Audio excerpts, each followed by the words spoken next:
Getúlio Vargas foi o 14º presidente do Brasil. Governou durante 19 anos. Foi o primeiro ditador do país, e mais tarde presidente eleito pelo voto popular. Permaneceu no poder entre os anos de 1930 a 1945 e de 1951 a 1954, ano em que se suicidou. A era Vargas foi marcada pelo regime ditatorial do Estado Novo e, ao mesmo tempo, pela criação de importantes leis trabalhistas, entre eles, o salário mínimo, a carteira de trabalho e as férias anuais remuneradas. Foi popularmente chamado de pai dos pobres. Horas antes de seu suicídio, em agosto de 1954, Getúlio redigiu uma carta aos brasileiros, quando escreveu, serenamente: "Dou o primeiro passo no caminho da eternidade e saio da vida para entrar na história." As investigações sobre as irregularidades de seu governo não foram continuadas e transformaram o político em herói. Getúlio Dornelles Vargas nasceu na cidade de São Borja, Rio Grande do Sul, no dia 19 de abril de 1883. Foi criado em uma família de tradição na política local. Era filho de Cândida Dornelas Vargas e do proprietário de fazenda de gado Manuel do Nascimento Vargas. Iniciou seus estudos em sua cidade natal, mas depois da Revolução Federalista seu pai, chefe castilhista, levou-o para estudar em Ouro Preto, Minas Gerais. Em 1898, ingressou no 6º Batalhão de Infantaria de São Borja, e um ano depois foi promovido a sargento. Em 1900 entrou para a Escola Preparatória e de Tática de Rio Pardo. Em seguida ingressou no 25º Batalhão de Infantaria de Porto Alegre. Em 1903, em consequência da questão do Acre e da ameaça de guerra entre Brasil e Bolívia, apresentou-se como voluntário e foi para Corumbá. Em 1904, ingressou na Faculdade de Direito, em Porto Alegre. Ajudou a fundar o Bloco Acadêmico Castilhista, que propagava as ideias de Júlio de Castilho, graduando-se em 1907, sendo nomeado para o cargo de 2º promotor público no Tribunal de Porto Alegre, mas logo voltou para São Borja, onde passou a advogar. Em 1909, Getúlio Vargas foi eleito deputado estadual, sendo reeleito em 1913, mas rompeu com o governador Borges de Medeiros, renunciou ao cargo e retornou para São Borges. Em 1917, reconciliou-se com Borges e elegeu-se novamente deputado estadual e tornou-se líder da maioria. 5 anos depois, elegeu-se deputado federal e líder da bancada gaúcha na Câmara. Em 1926 foi nomeado ministro da Fazenda pelo presidente Washington Luiz. No entanto, em 1927, deixou o cargo para se candidatar ao governo do estado do Rio Grande do Sul, pelo Partido Republicano. Vencedor do pleito, Vargas tomou posse em 1928 e formou um governo de coalizão com todas as forças políticas do estado. Em 1929, a campanha eleitoral para a presidência da República na sucessão de Washington Luiz gerou a crise no final da República Velha. Ao apoiar a candidatura de Júlio Prestes, em vez de apoiar o mineiro Antônio Carlos, quebrando o compromisso Café com Leite,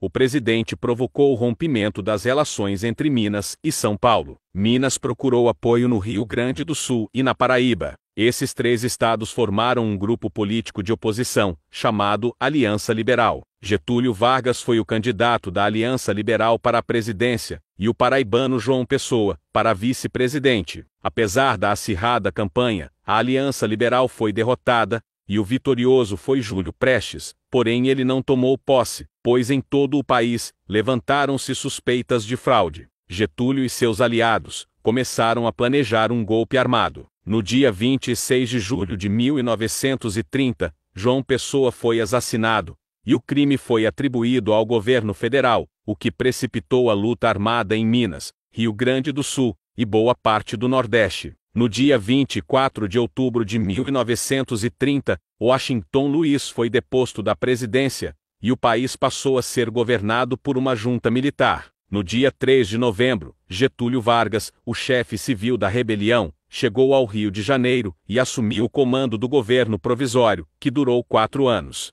O governo provisório de Getúlio Vargas não foi um período pacífico. Em 1932, um movimento liderado pela oposição paulista desencadeou a Revolução Constitucionalista, que, entre outros objetivos, reivindicava a realização de eleições presidenciais. Como chefe do governo, Vargas foi impondo um regime autoritário. Suspendeu a Constituição de 1891, fechou o Congresso Nacional e reduziu de 15 para 11 o número de juízes do Supremo Tribunal Federal. Nomeou interventores para os estados. Criou os Ministérios do Trabalho, da Indústria e Comércio e da Educação e Saúde. Em 16 de julho de 1934 foi promulgada a nova Constituição, de caráter liberal e eclético, que aprovou direitos trabalhistas e a eleição indireta do presidente pela própria Constituinte. No dia 17 de julho do mesmo ano, Getúlio Vargas foi eleito presidente da República por 4 anos. Com a posse de Getúlio iniciou-se um período de permanente crise política e institucional, marcado por conflitos entre as forças tradicionais, representadas pelo Congresso, e o Poder Executivo. Nesse período, Getúlio criou a Previdência Social e os Institutos de Aposentadoria e Pensão. Em 1935, houve uma tentativa de golpe por parte dos comunistas, a chamada Intentona Comunista, liderada por Carlos Prestes, mas foi esmagada e posta na ilegalidade por Vargas. Depois de 3 anos de conturbado mandato, o cenário se agravou com a pressão exercida por movimentos de conteúdo ideológico, como a Ação Integralista Brasileira, de orientação fascista, e a Aliança Nacional Libertadora, de caráter esquerdista. No dia 10 de novembro de 1937, um novo golpe é levado a efeito. Getúlio anulou a Constituição de 1934 e publicou nova Constituição, que garantia plenos poderes ao Executivo Federal. A ditadura de Vargas se tornou uma realidade, o parlamento foi extinto, a censura aos meios de comunicação oficializado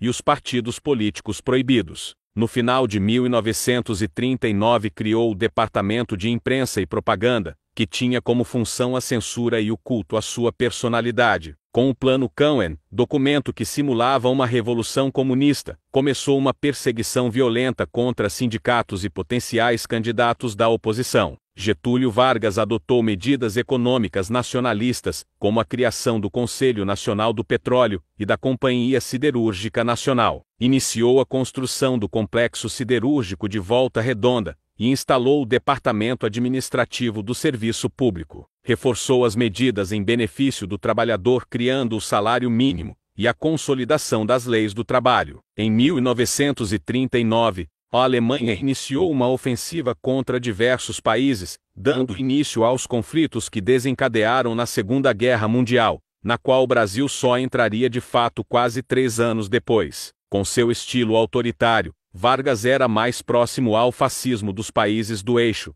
do que da veia democrática dos países aliados. Passado o conflito, o presidente iniciou a organização das eleições, mas no dia 29 de outubro de 1945, foi deposto sem luta pelos militares. Era o fim do Estado Novo. Em 1946, Getúlio Vargas foi eleito senador pelo Rio Grande do Sul. 5 anos após ser derrubado do poder, foi eleito para presidente do Brasil nas eleições de 1950, pelo Partido Trabalhista Brasileiro. Sua volta ao poder significou a retomada da política populista. No dia 23 de agosto de 1954, depois de muita pressão, Getúlio recebeu um ultimato do ministro da Guerra exigindo seu afastamento. Isolado politicamente, Getúlio redigiu uma carta-testamento de natureza fundamentalmente política e se suicidou com um tiro no coração. Getúlio Vargas faleceu no Rio de Janeiro, dentro do Palácio do Catete,